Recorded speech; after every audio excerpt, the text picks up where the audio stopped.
a textile factory that people from all over the world came to look. Such a cultural country as Germany, people with knowledge, with science, this is what they did. They were men, the SS men by 30, age 30s, all young men, not one old man was looking over us. And the factory, the girls were working in this factory, in the textile, spinnerei, spulerei. They started from scratch. What did they did? They got in the war all the clothes from Auschwitz, all the shoes from Auschwitz. But the shoes, unfortunately, I got it. I was a shoemaker. And they collected where we were working on the shoe.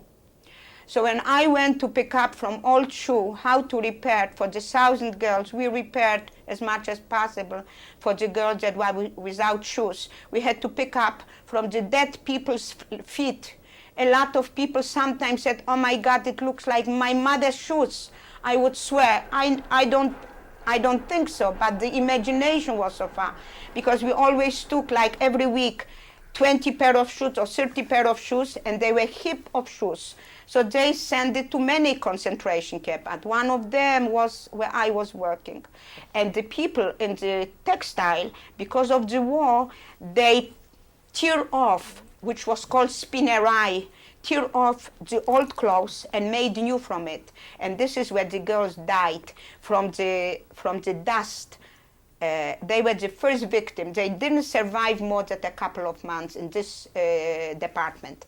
In the textile department is better, spulerei was better, and any other. But this one, where they put out, because it was old clothes, used clothes, dirty clothes, anything possible. So it came till the end of 1944, and we heard the rumor that the war is going very bad for Germany. We believe maybe we will still be lucky to survive, whoever will survive. It was January, I will speed up now. By the end of January came a rumor at night that we have to pick up whatever we can carry. Our concentration camp is going to be closed up. So we were sure they are going to put fire. We didn't know what they want from us now, but we followed up. They gave us like a portion of bread on the road, not to drink. You didn't have where to take with you. And in the morning, we heard, not in the morning, in the middle of the night, we had a big rumor outside in courtyard. And we heard talking. And we didn't know what's going on because it was night. When the day started, we looked through, there were little windows.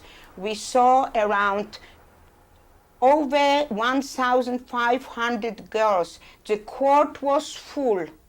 But everybody had just blanket over there. You couldn't see faces. You saw dripping, like ice dripping from the noses, dripping here. Here you didn't see ice. I saw barefoot feet.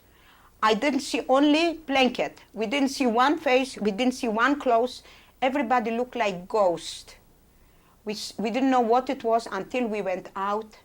They said, now we are going out. When we went out, we were forbidden to talk to them, but it didn't help them because we mixed in.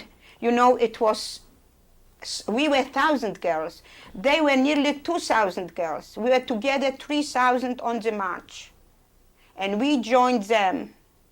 And then we found out that they brought them, I don't remember from which concentration, but they said that half of them are already dead. And I looked at them, they were already like cadaver.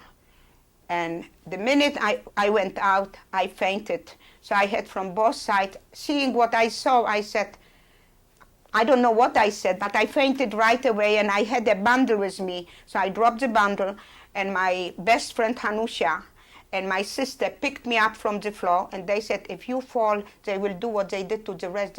They will shoot you. You better come. And they took me under the arm and dragged me to the row because we separated from them. We didn't march with them. And we started the march. They made it very fast, and they hit the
on. Yeah.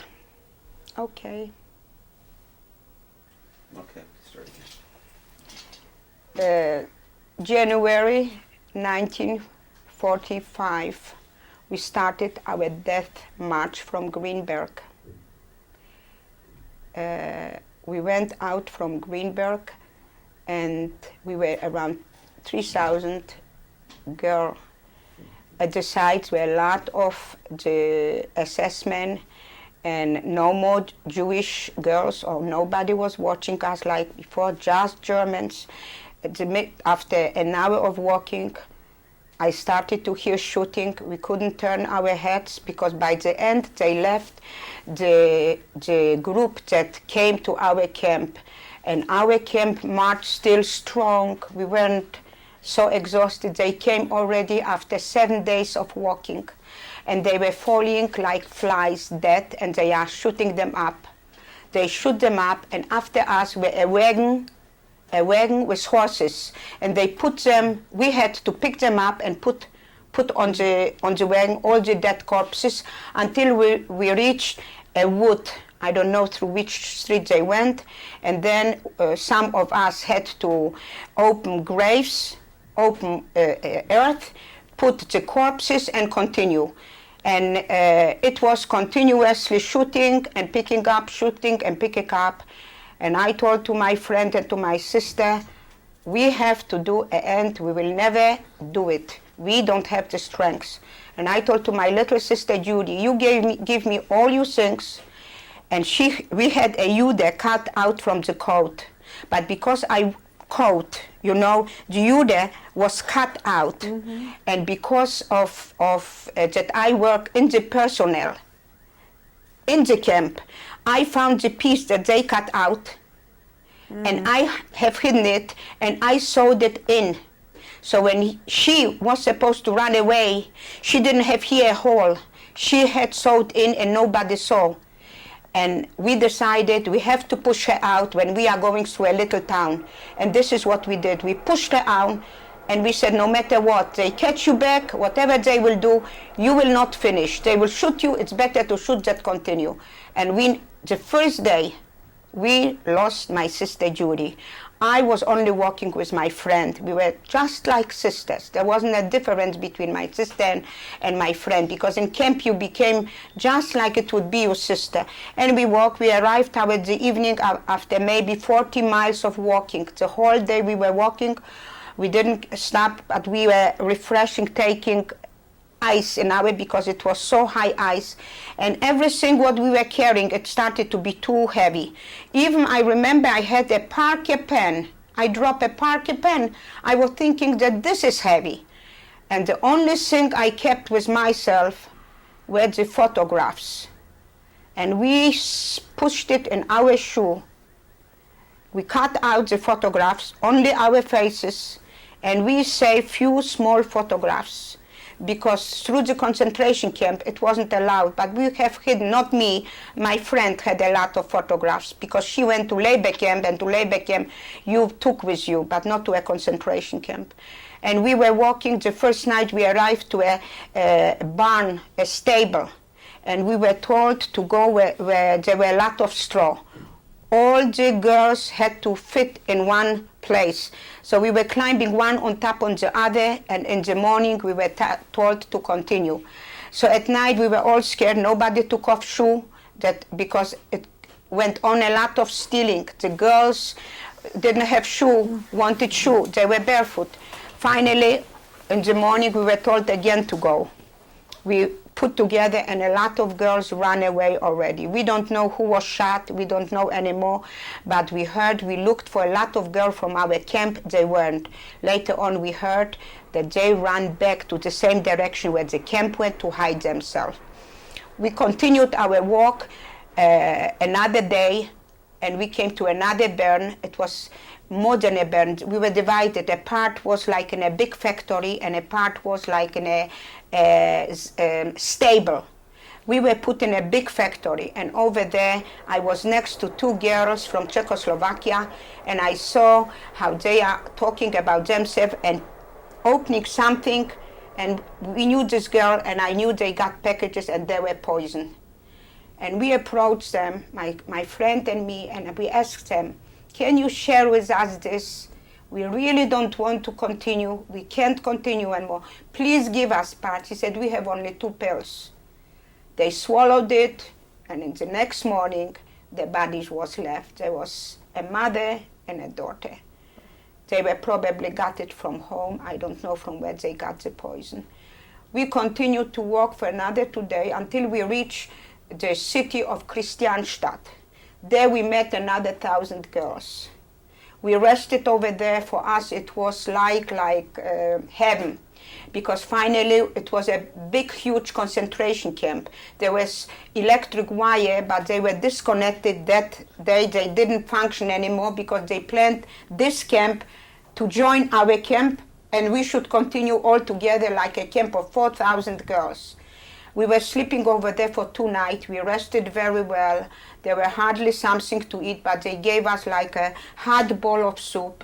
And the first thing we prayed to find a little bit water to wash ourselves. But water was close, so we melted the ice. We took the ice and we washed ourselves with the ice just to refresh ourselves. A lot of us had already lice, you know, so many days walking, not doing anything, and the other girls were really disappearing.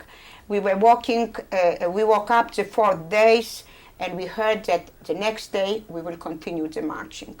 That day I decided with my friend that I am not marching. I walked around and I overheard a rumor that a couple of girls have a plier, that they are going to cut the wire because the wires are not electrified, so they can touch it. I said, I will watch them, what they are doing. If they run away, I will run away with my friend. There was another friend, she didn't want to join us. She wanted only to sleep. The whole night I didn't sleep. I said, I will follow up what they are doing. And in the entrance to the big hall were standing big closets, like you are giving to soldiers, iron closet with little holes for air. It's very narrow. They were maybe 20 inches wide. And I decided that through this hall everybody has to go through. I will go in the little closet. I wasn't big, I could fit. And my friend to the other, we are not going to sleep. We were standing, and good enough, when everybody was asleep, the light turned off, nobody was walking anymore. We started to hear noise, and there were like a group of 12 girls, one after the other, and we saw through the little holes of the closet. We knew the faces, it was from our camp, and I said, I knocked, because we took 2 closets, I knocked to my sister, we are opening, we are going out. This is what we did. We follow up the group of 12 girls. They turned around, they saw us. I said, yes, we are walking with you. If not, you cannot walk without us. And they didn't say a word. I walked out, it was very dark. There was a girl that she was a plumber in the concentration camp Bringen. Her name was Dorka Gutmann. And she had all the pliers and screwdrivers because she worked like a man. And she cut off the hole. And these girls went through, and we followed them up. We went throughout, and there were only woods. This concentration camp, Christianstadt, was in the woods. There was no surrounding, no houses, nothing. We started to walk maybe for 5 hours, and the barking of the dogs were following up all around. We saw that we got lost in the wood, that we came back, nearly back to the concentration camp. We got lost. Then we said, no way, we have to divide. We cannot walk anymore in group. And we decided that I will stay with my friend, whoever wants, and we stayed in the woods the whole night. We heard that they are leaving in the morning. We slept in the woods for a day and a night and another night, alone, my friend and I. We had also the same, my friend and I had the same thing done. We saw it on top the Jude, but below wasn't a hole anymore.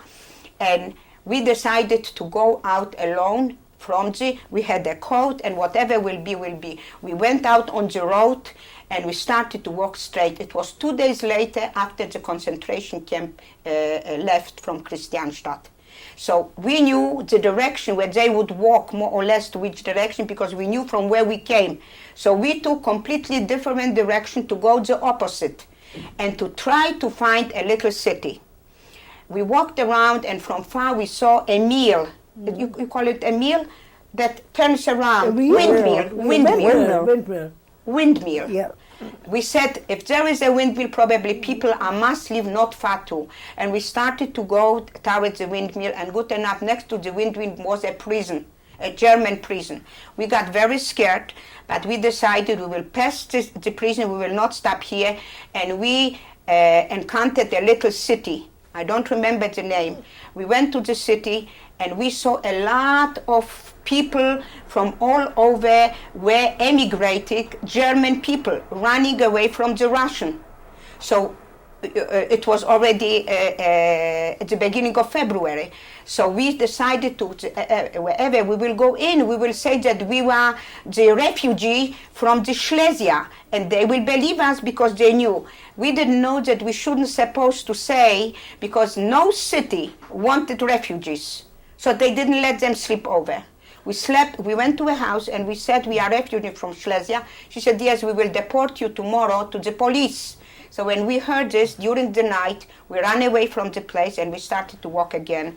We came to another city, which is called Guschau.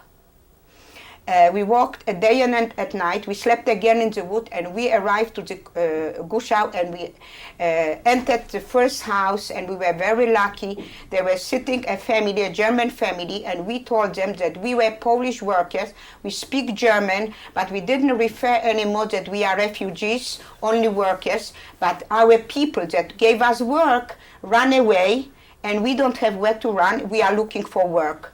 In that minute, this was a Bürgermeister's daughter. She said, oh, how wonderful. I will take you to me. And she took me with my friend, and I started to work by cows and horses. I didn't know even how to approach it, but good enough, I started my work. I saw that maybe I am safe and I will survive. The German army came, then the Russian came, the German came, the Russian. We didn't run away with our German refugees because they started to run away. We stayed in the place and we waited until the Russian will come. The Russian came and we told them that we are Jewish girls and they should tell us what to do. They said, stay meantime, because the Germans are back and forth, and in another couple of days, it will be a safe place. We stayed another couple of days. After a week later, we decided, the Russians said that we can start to go back to Poland. We started to look on bicycle. It took us 3 weeks. We reached Poland, but we never said that we are Jewish girls. We traveled with Polish workers that work in the same city, because we were scared that they might again kill us. And good enough, in the train, you know, we had a train, we had a bicycle, because a lot of places were bombarded and we didn't have a communication how to get home. We went through the Poznań, and we were told that to get to Poland, we have to get to Poznań and get a permission to get through the border. I am coming to the police station, and I wanted to wash up a little bit, and I am going to the bathroom, and the door is opening, and from this door is coming out my little sister Julie. She for somehow survived bombardment, because she also was over there in hiding with German family. She never said that she said that she got lost, that she German Polish family. And we again were scared of the Polish people. They will recognize. So instead to be together, she came with a group Polish people and I came with a group with Polish people. We didn't talk to each other. We said we will meet in Sosnowiec. She went away alone in her own way, and I went away. We didn't know what we are doing, you know, so petrified and scared. When you have fear, you don't know what is right. And the group, we were scared. They will look at her and they will see that she looks Jewish. They will look at me And look, there must be something in it. So we didn't ever reveal that we are Jewish. I continued, and then they said, come with me to Warsaw. I said, no, I have to go to my hometown, Sosnowiec. I continue with a train, because later on we could get a train. I arrived to Sosnowiec, and I slept the first night on a train station, because I didn't know if there will be any Jew left. We come to our street, we found out that they were already Jewish people that came out from hiding, and there is a Jewish committee. We right away came to the Jewish committee, we registered our names, and there were already big lists of people who ever came through this committee, put the name. So we spent a couple of hours, maybe we didn't find anybody. Every day, everybody came, because Red Cross tried to bring the names to the committee. So, and we started to come every day, because we got food from the committee.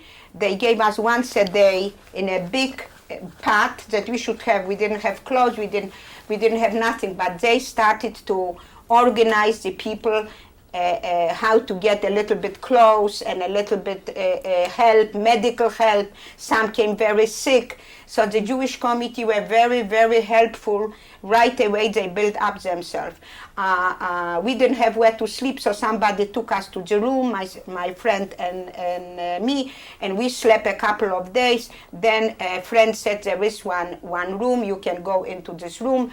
Later on I got another room, it doesn't matter. This is how it happened. Maybe you should tell us about how you got together. This is what I am going. Okay. I after 9 months, I was in my apartment in the evening, and I heard a knocking in the door.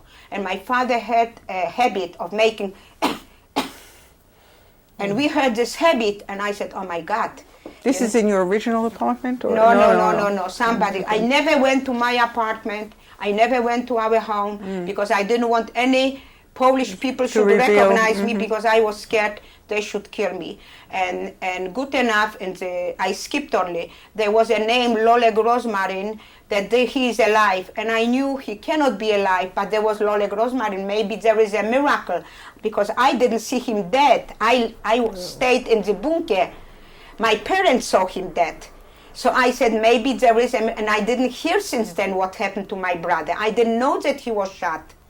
You see, then my parents knew everything. I didn't, because I stayed in the hiding place. Good enough, I traveled to Częstochowa to look for my brother. When I came back, I found out that in Kielce, there were a lot of Jewish young boys that went to organize themselves to make like hachshara, and they were all killed. The minute we heard this, we started to plan how to escape now from Sosnowiec. But we were only 2 young girls. We didn't know what to do. I didn't find nobody from the family. We are really helpless. So I started to work. The business of my uncle was still running, p3of3. It was a building materials. So a Jewish woman arranged it. Okay. All of a sudden, behind the door was my father. We opened the door, and it was my father. He went through the concentration camp, Mauthausen, Gusen, Finfheiten, from Auschwitz. But I really didn't recognize him, because he didn't have his nose. His nose was smashed completely. He didn't have any more, no bones, because in Mauthausen, they really mashed his nose up. My father walked in, he was like a skeleton, no hair, and he was very sick. So from Austria, a woman took care on him after hospital. Then my father started to go to the committee, and he found out the name of my mother in the committee and my sister. She rode through Switzerland, and this arrived like November. So my father couldn't believe it, so he said to us, you stay here, because I cannot drag with you, I don't know where I go. I will go to Bergen-Belsen through all the means, but I cannot drag with me 2 young girls, because it's dangerous. You know, they might rape you or something. So there were a lot of these things happening through, unfortunately, a lot of soldiers did it, so my father was very careful. And we stayed, and my father arrived to Bergen-Belsen, and he found my mother, with whom he was separated in Auschwitz. He never knew that she is alive. He found my older sister, who was in Auschwitz too, and never went out with us because that night she didn't sleep with us in bunker. And my brother was in hospital because he was all wounded by Celle. Celle is like 25 miles from Bergen-Belsen. Hitlerjugend, the young Hitlerjugend, took over the German Gestapo's task. If the Jews in the train want to run away, they should shoot them. And they shot completely my brother. He was all wounded. Even until today, he had a lot of splinters. His hand is not moving, and he was over 1 year in hospital, in English hospital. And he spoke a little bit English, so they took him like a prisoner, and they took him out and give him in an English hospital. In that way, I found my mother, and my father came back to Poland. We left everything. We ran away during the night that nobody should know, and nobody discovered from our house. My father never went to his own house that he finished to build in 1938. He was so scared. We were very scared of the Polish people. And we ran away from Poland, where 4 generations we lived with people, day and night, business mate, and we couldn't even call them that we are here, to beg them for a piece of bread. My father took us, we started through the borders of the Russian, we arrived to my mother, and we stayed over there in Bergen-Belsen with my mother. There wasn't a place that nobody wanted us as displaced person. After the liberation, we still stayed until 1950. 1948 already Israel became a state, but my mother decided by then, at the beginning we all wanted to go because I registered and I went. I was 6 weeks on Aliyah Beit. I don't know if you know what it is. They came volunteers from Israel, and I went, and my group went with Exodus, and I went away. I didn't tell my parents. I wanted to go to Israel, and my parents found out that I am in Kiel 6 weeks already, and they came to pick me up. And the rest of the young people continues, and this was the Exodus ship, but I never made it. That's Yeah. another miracle. Yeah, it was, another miracle. So we stayed another 5 years. And It's very long. I was very young. No, very long. Very long, very long time. In the DP camp. Everybody, this is when they close. I know. In 1950, they closed the DP camp. Our papers from America came in early August or December. 5 years it took the American to let in the people like us. So I lost my best year of my life. How old were you now when you came here? When I came here, well, it's I came in 1963 because Oh, you I went- didn't go. I didn't you went go back with to my Israel. parents. You went to Israel. My parents went 1950. I didn't come with my parents because I married one of the volunteers that came to work as a volunteer in a uniform from Israel. And I made Aliyah with him to Israel, and then I joined my parents back to United States. And this is how it was, and my parents tried, because I found my parents, so they helped me to get some education. I was very lucky because all the others had to strive and to struggle how to survive. They brought the German teachers or the Jewish teachers, they paid them with whatever they could, and they gave me some tutoring, private tutoring, and I went to Kiel for 1 year to study. I wanted then to become a dentist, but I never became. My parents in 1950 emigrated, and I married 1949, and I went with my husband to Israel. And then from Israel I traveled with my husband, and I decided to work a lot for people. And I traveled with him to Africa. I worked 6 years in Africa, in Algiers with my husband. I went to the poor sections. I brought people from over there to wash their head with tent, with trachoma. With an organization? Were you sponsored by an organization? It was not legal. You know, it was see. to take from Algiers, it wasn't. So they were big families. So my husband then worked for Jewish agency, but it wasn't legal. You know, you couldn't work. From Algiers to Israel? Or I Israel went too. 1950 I went to Israel. My daughter was born, I was 3 months, and I went to Algiers. I was in Algiers 6 years. You know, they spoke French over there, so, and we helped out whatever we could. Then I went to Mexico. I was in Mexico, then back to Israel. And 1963, I really wanted to be and spend the rest, whatever is given to my parents, to be with my parents together. It was very hard for me to be separated, but I married and I had to go to Israel. And my parents did a lot of good things. My mother supported morally hundreds of people with her moral in Auschwitz and in Bergen-Belsen. She had the courage, and I have her here with her number. This is now, before she passed away, my mother.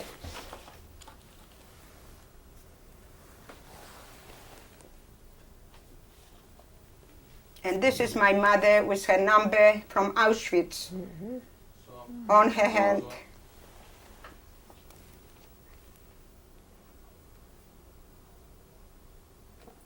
And this is how I looked as a young girl.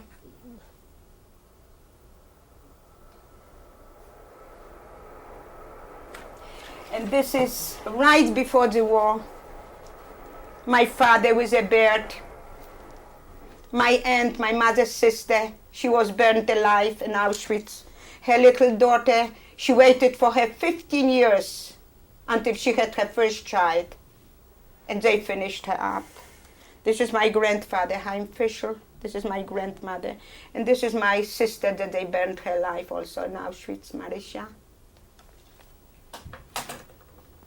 This is another, my grandfather's family. They were all perished in Auschwitz. Also Fischl family.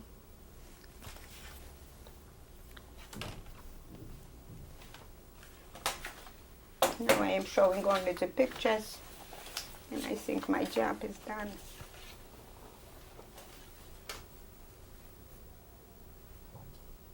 This is in Bergen-Belsen. When I came to my mother already, they got me a bicycle. I should ride on a bicycle to remember young years.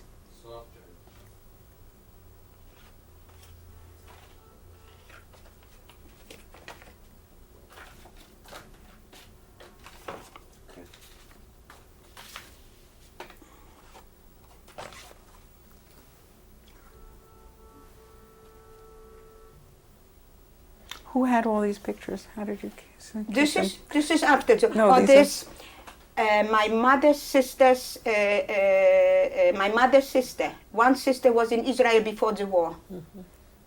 Her name was Stenzel, and she had. I didn't bring. I had. Her daughter was the same age as my sister Judy, and she had all the children's pictures, and this pictures of my brother was found with one of his friends. He had in labor camp. He was lucky to hide his picture. He gave it to us. So, you know, we were looking all around wherever we could put hand. In Paris, we had family. Wherever we could. This is my uncle and aunt, brother and sister of my mother, perished in Auschwitz. Okay. Okay. And this is my present family. Okay, these are my four children. With your Yes, let's. I want to close with that people should never give up in life. People should strive to be always human. There is no difference in race. There is no difference in religion. I myself adopted a Spanish Indian girl. I raised her. I think I have here the picture, but I don't know if it's important for you. And today they are like my own children. They live in Simi Valley. Her name is Adriana Martinez. She married an Irishman. They have 3 beautiful children. And they still call me Ma. They call me Grandma. She has 3 beautiful children. I put the same values into my children. That race, hate will never bring good. And a nation like Germany could do this this is really the end of this world. We should learn from them, from this, that first we have to be human before we are educated. Because education never yet brought human feelings. This is my 4 children, my 3 sons. One is living in California. He's in banking business. One is a lawyer here in New Jersey. My daughter is Phi Beta Kappa. She has 5 children. And one of my sons is in Israel with 1 child. This is the family. This is my whole family, if you can see it. I'm very proud of them, of my sister's children. Thank God we survived, and we hope that people will learn from the disaster and misery what human being can be, and never give up if they strive for something valuable in their life. Thank you very much. Thank you very much. Thank you. Thank you. I appreciate. I took off my chest That was a so big